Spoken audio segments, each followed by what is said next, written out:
चलिए दोस्तों, आज की इस न्यू वीडियो में हम बात करने वाले हैं डिग्री ऑफ फ्रीडम, जो कि थर्मल फिजिक्स का नेक्स्ट लेक्चर है ये। और लास्ट वीडियो में हम लोगों ने बात किया था pressure exerted by an ideal gas, container पे कैसे प्रेशर एक्सर्ट करता है उसका हम लोगों ने फुल डेरिवेशन उसका किया था। तो ये जो वीडियो है डिग्री ऑफ फ्रीडम, वो इम्पोर्टेंट इसलिए हो जाता है क्योंकि आगे आप जितने भी थर्मोडायनामिक के इंट्रोपी और इंथाल्पी वगैरह जितना भी आप आगे पढ़ेंगे थर्मल फिजिक्स में, सभी जगहों पे डिग्री ऑफ फ्रीडम से आपको specific heat capacity at constant pressure at constant volume निकालने में डिग्री ऑफ फ्रीडम का काम डेफिनेटली आने वाला है। तो आपको कैलकुलेशन में काफ़ी इंपॉर्टेंट रहने वाला है ये डिग्री ऑफ फ्रीडम, तो आपको ये समझना भी ज़रूरी है क्योंकि हर एक स्टेप में आपको यह काम आने वाला है। डिग्री ऑफ फ्रीडम निकालने वाले हैं आप, तो ये कैसे निकाला जाता है उसके बारे में भी हम आगे इस वीडियो में डिस्कस करने वाले हैं। और इसका जो फिजिकल सिग्निफिकेंस है, इसका मतलब क्या है, डिफिनीशन वगैरह सारा कुछ इस वीडियो में डिटेल्स से कवर करने वाले हैं। बेसिकली डिग्री ऑफ फ्रीडम वो चीज़ होती है जिसमें कोई भी मॉलिक्यूल चाहे कोई भी ऑब्जेक्ट इंडिपेंडेंट रूप से कितने कोऑर्डिनेट में मूव कर सकती है, कौन सा कोऑर्डिनेट हम डिफाइन करेंगे जिससे उसके मोशन का कंप्लीट इन्फॉर्मेशन हम लोग को मिल जाए, उस चीज़ को हम कहते हैं डिग्री ऑफ फ्रीडम। हम बात करते हैं, पहले आपको मैं डिफिनीशन पढ़ के समझा देता हूँ। Degree of freedom of a molecule is defined as the number of independent coordinate required to specify its position completely. कितने नंबर ऑफ कोऑर्डिनेट है जो कि उस ऑब्जेक्ट के चाहे उस मॉलिक्यूल के पोजीशन का, उसके मोशन का कंप्लीट प्रोसेस हमको बता दें, उसको हम कहते हैं डिग्री ऑफ फ्रीडम। हम आपको एग्जांपल दें, अगर कोई चींटी है, एंट है, ये एंट इस स्ट्रिंग पे अगर चल रही है, तो ये जो स्ट्रिंग है ना, ये जो एक्सिस है ना, जो एक्स एक्सिस है ना, ये एक्स एक्सिस इस चींटी के पोजीशन को डिफाइन कर देगी कि ये चींटी इधर ओनली चलेगा। ये चींटी वाई एक्सिस में नहीं चल सकता क्योंकि हम लोग जानते हैं चींटी उड़ती नहीं है, चींटी फ्लाई नहीं करती। ये स्ट्रिंग पे अगर हम इसको कॉन्स्टेंट कर दें मूव करने का, अगर इस चींटी को हम ओनली कहें कि इस स्ट्रिंग पे ओनली मूव करें, तो हमको क्या इन्फॉर्मेशन मिलेगा, हमको यही इन्फॉर्मेशन मिलेगा कि ये चींटी जो है ओनली एक्स एक्सिस में मूव करेगी। तो एक्स एक्सिस जो कोऑर्डिनेट है ना, ये कंप्लीट इन्फॉर्मेशन हमें बता दिया है कि ये चींटी मूव कर रही है। अगर हम कोई बटरफ्लाई या तो फिर कोई मॉस्किटो की बात करें, तो मॉस्किटो क्या होता है, फ्लाई करता है, तो 3D में मूव करता है, वो उधर भी जा सकता है, इधर भी जा सकता है, जेड एक्सिस में भी जा सकता है। तो इसका मतलब क्या हुआ, चींटी 3 डायमेंशन में मूव कर रहा है, X axis, Y axis, Z axis, तीनों एक्सिस में चींटी मूव कर रहा है। तो ये एक्स एक्सिस जो है वो भी इन्फॉर्मेशन दे सकता है उसके पोजीशन का, वाई एक्सिस भी दे सकता है और जेड एक्सिस भी दे सकता है उसके मोशन का कोऑर्डिनेट। ठीक है, तो ये एक्स एक्सिस में भी मूव कर सकता है, Y axis and Z axis. तो इसलिए इसका हम डिग्री ऑफ फ्रीडम को 3 कह देते हैं। आप डायरेक्टली ये समझ लीजिए कि अगर कोई भी ऑब्जेक्ट हो, चाहे कोई भी मॉलिक्यूल है, वो अगर किसी भी कोऑर्डिनेट में मूव कर रहा है और वो कोऑर्डिनेट उसके मोशन का अगर कंप्लीट इन्फॉर्मेशन हमें बता दे, तो उसी चीज़ को हम डिग्री ऑफ फ्रीडम कहते हैं। ठीक है, अगर हम यहाँ पे थर्ड एग्जांपल, फर्स्ट एग्जांपल तो वही स्ट्रिंग एंट का हम लोगों ने लिया है कि वो एंट कोई है जो स्ट्रिंग पे मूव कर रहा है। अगर 1 डायमेंशन में मूव कर रहा है ओनली स्ट्रिंग पे, तो उसका डिग्री ऑफ फ्रीडम 1 हो जाता है। और अगर हम एक कोई मॉस्किटो लेते हैं, वो अगर फ्लाई करता है हवा में, वो तीनों डायमेंशन मूव कर सकता है, X axis, Y axis, Z axis में, तो उसका डिग्री ऑफ फ्रीडम क्या होता है, 3 हो गया। अगर हम थर्ड एग्जांपल देखें सिंपल पेंडुलम का, तो सिंपल पेंडुलम हम लोग कैसे लेते हैं, सिंपल पेंडुलम यही होता है। सिंपल पेंडुलम क्या होता है, एक सर्किल में मूव करता है। अगर हम इसको ऐसे रोटेट करें, इसको ऐसे रोटेट करें, तो ये पूरा फुल्ली सर्किल में मूव करने लगेगा। ठीक है, सिंपल पेंडुलम तो ये होता है ना, सर्किल में मूव करने लगेगा। तो अगर इसका हम कोऑर्डिनेट अगर डिफाइन करें, लेट सपोज इसका लेंथ एल है, ठीक है, और ये इसका अगर हम वर्टिकल से हम लोग थीटा एंगल मेजर करते हैं, तो इसका ये थीटा है, तो ये वाई एक्सिस और एक्स एक्सिस हम लोग डिफाइन अगर करें, तो ये क्या हो जाएगा, एक्स एल एल क्या एक्स एक्सिस में क्या हो जाएगा, एल साइन थीटा, ये भी थीटा हो जाएगा ना। तो ये ऊपर वाला एक्सिस क्या हो जाएगा, वाई इक्वल्स टू क्या हो जाएगा, एल कोस थीटा। तो एक्स, ये सर्किल का हम लोग जो अगर हम इक्वेशन देखें, तो सर्किल का इक्वेशन क्या होता है, अगर 2D बॉडी होता है सर्किल, तो X square plus Y square equals to क्या होता है, रेडियस का स्क्वायर, यहाँ पर रेडियस क्या है, एल है, तो एल स्क्वायर। ठीक है। अगर हम एक्स के जगह पे पुट करें एल साइन थीटा का स्क्वायर, तो एल साइन थीटा का स्क्वायर, और वाई में हम पुट करें एल कोस थीटा का स्क्वायर, ठीक है, एस एल कोस थीटा का स्क्वायर इक्वल्स टू हो गया एल स्क्वायर। तो आप क्या देख रहे हैं कि ये जो सर्किल है, ये जो पेंडुलम है, वो एक्स एक्सिस और वाई एक्सिस में नहीं डिपेंड करता, ये थीटा पे डिपेंड कर रहा है। तो ये थीटा जो है ना, डिग्री ऑफ फ्रीडम में थीटा वो कोऑर्डिनेट है जो इसका फुल इन्फॉर्मेशन दे सकता है कि ये पेंडुलम कैसे मूव करेगा, ठीक है। अगर अगर इसको हम अगर इक्वेट करें तो आप देख सकते हैं कि L इक्वल्स टू L इस सेट हो जाएगा साइन थीटा। यहाँ पे आप इसको फर्दर अगर प्रोसीड करें तो आप यहाँ पे देख सकते हैं कि ये L square equals to L square हो गया। Sine square theta cos square theta equals to 1 होता है, एल स्क्वायर कॉमन लेंगे तो L square equals to L square आपको देखने को मिल जाएगा। तो ये डिग्री ऑफ फ्रीडम यही है जो इसके कंप्लीट इन्फॉर्मेशन हमें दे सकता है कि किसी भी ऑब्जेक्ट का मूव करने का, तो उसी को हम डिग्री ऑफ फ्रीडम कहते हैं, ठीक है। आई होप आपको डिग्री ऑफ फ्रीडम कंप्लीट समझ में आ गया होगा। अब हम इसके मॉलिक्यूलर लेवल पे बात करते हैं कि आखिर हम थर्मोडायनामिक्स में डिग्री ऑफ फ्रीडम क्यों पढ़ते हैं, इसका आगे क्या काम आने वाला है। तो degree of freedom, there are 3 types of degree of freedom. Translational motion में हम लोग एक लेते हैं, रोटेशनल मोशन में लेते हैं और वाइब्रेशनल मोशन में लेते हैं, ठीक है। अगर ये जो एंट का हम लोगों ने एग्जांपल दिया था, ये एंट ट्रांसलेशनल मोशन कर रहा है अभी, ठीक है, ट्रांसलेशन मोशन कर रहा है, अभी रोटेशन नहीं कर रहा है, न वाइब्रेशन कर रहा है, ठीक है। तो ये 3 टाइप के डिग्री ऑफ फ्रीडम हम लोग डिफाइन करते हैं, ट्रांसलेशनल, रोटेशन एंड वाइब्रेशनल। तो यहाँ पे हम मॉलिक्यूलर लेवल पे बात करें तो मोनोएटॉमिक का डिग्री ऑफ फ्रीडम अलग होता है, डाईएटॉमिक का डिग्री ऑफ फ्रीडम अलग होता है, और पॉलीएटॉमिक मॉलिक्यूल का डिग्री ऑफ फ्रीडम अलग होता है। तो लाइक हमें हीलियम नियोन आर्गन का बात करें तो हीलियम नियोन आर्गन क्या है, मोनो एटॉमिक मॉलिक्यूल होते हैं।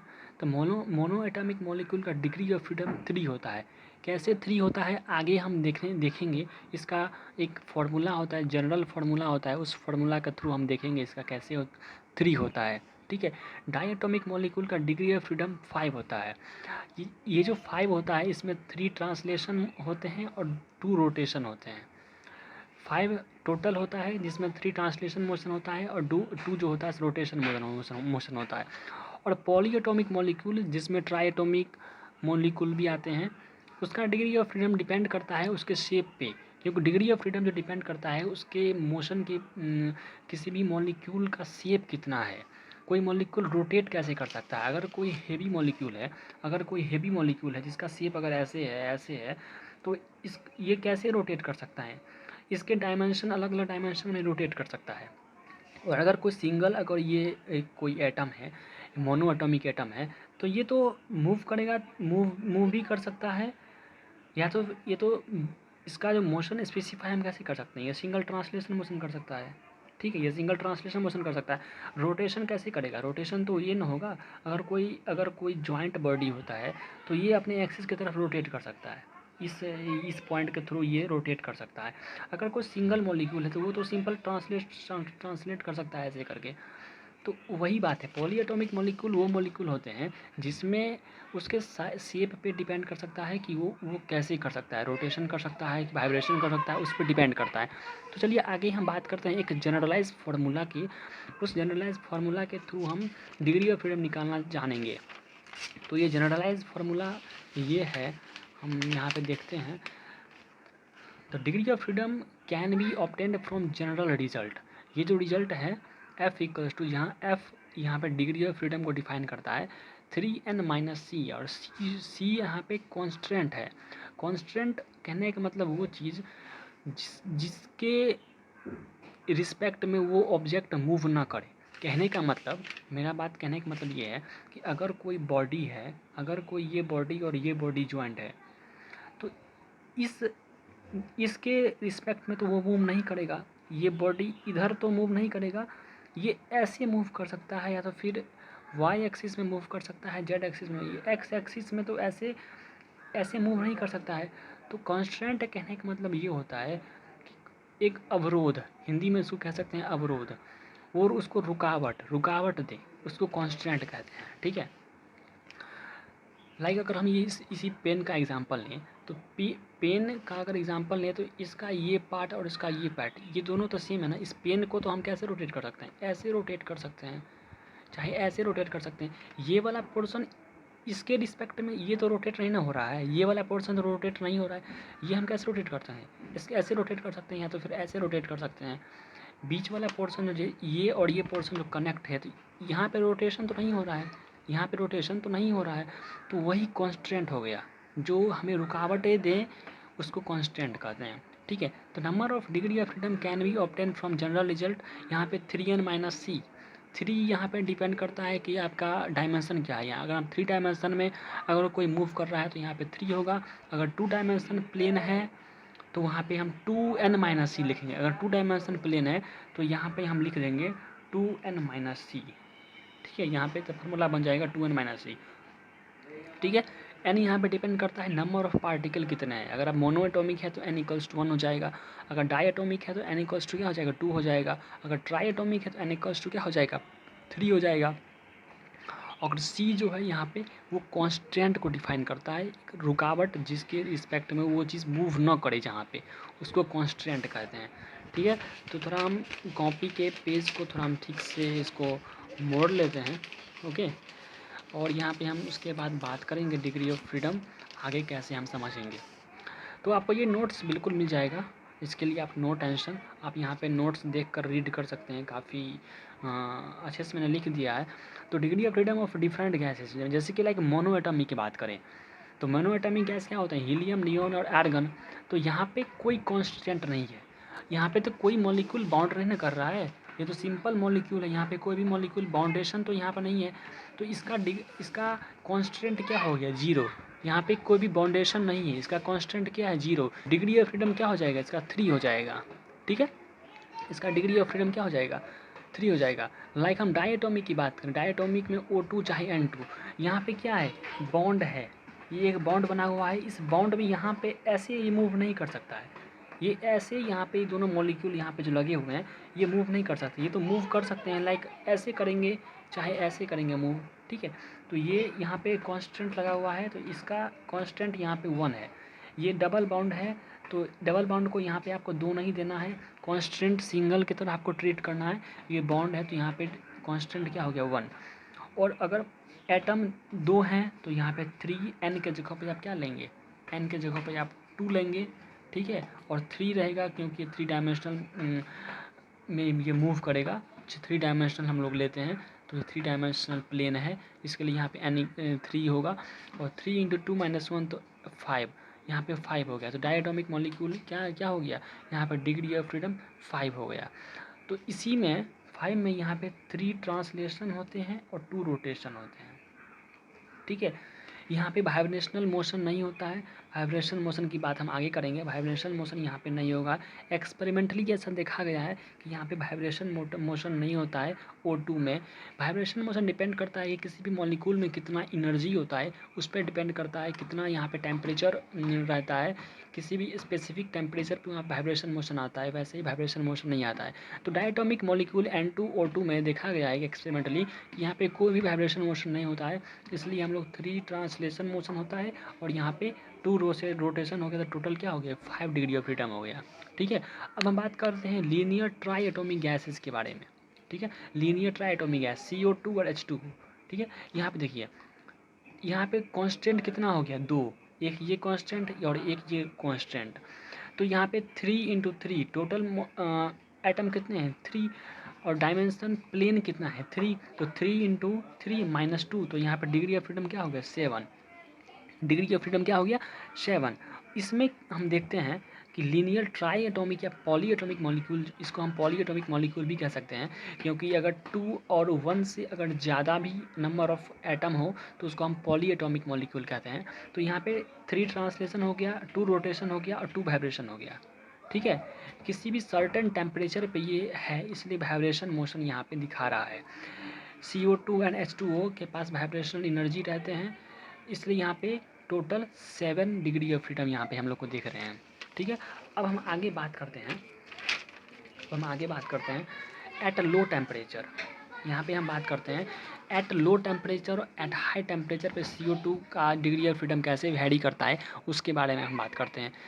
अगर हम एट लो टेम्परेचर पर देखें, अगर लो टेम्परेचर पर देखें तो CO2 का जो बॉन्ड होता है, CO2 का बॉन्ड जो होता है वो काफ़ी टाइटली रिजिड बॉन्ड होते हैं। ठीक है, CO2 का बॉन्ड काफ़ी रिजिड होता है अगर आप लो टेम्परेचर की बात करें, क्योंकि जैसे जैसे टेम्परेचर को हम इंक्रीज़ करेंगे उसका जो एनर्जी होगा, उसके जो एटम अंदर में रहेंगे, उसका जो एनर्जी होता है वो इंक्रीज़ करता है। ठीक है, इंक्रीज़ करेगा तो वो बॉन्ड ब्रेक होगा। जैसे हम हाई एनर्जी सप्लाई करेंगे तो क्या होता है, बॉन्ड ब्रेक करता है। आप लोगों ने 11th में पढ़ा होगा एटॉमिक स्ट्रक्चर वाले चैप्टर में, बॉन्ड क्या होता है, ब्रेक होता है। तो CO2 अगर हम लो टेम्परेचर की बात करें, यहाँ पे लो टेम्परेचर की बात कर रहे हैं, तो बॉन्ड क्या होगा, रिजिड होगा। और रिजिड बॉन्ड जैसे ही हुआ होगा तो उसमें वाइब्रेशनल एनर्जी देखने को नहीं मिलेगा।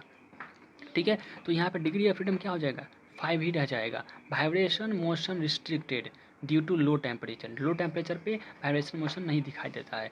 और एट वेरी लो टेम्परेचर पर अगर देखें, अगर एट वेरी लो टेम्परेचर पर देखें तो यहाँ पे डिग्री ऑफ फ्रीडम में कॉन्स्टेंट बढ़ जाएगा। वहाँ पे बॉन्ड काफ़ी स्ट्रॉन्ग हो जाएंगे, बॉन्ड काफ़ी स्ट्रॉन्ग हो जाएंगे, जिसकी वजह से वो रोस्टेशन भी नहीं कर पाएगा। और यहाँ पे 4 डिग्री ऑफ फ्रीडम थे ना, तो यहाँ पे कॉन्स्टेंट कितने थे, पहले 4 थे, कॉन्स्टेंट 4 थे, तो यहाँ पे 2 और ऐड हो जाएगा एट वेरी लो टेम्परेचर पे, तो टोटल क्या हो जाएगा 6। यहाँ पे 4 कैसे हो गए वो भी आपको मैं बता दूँ।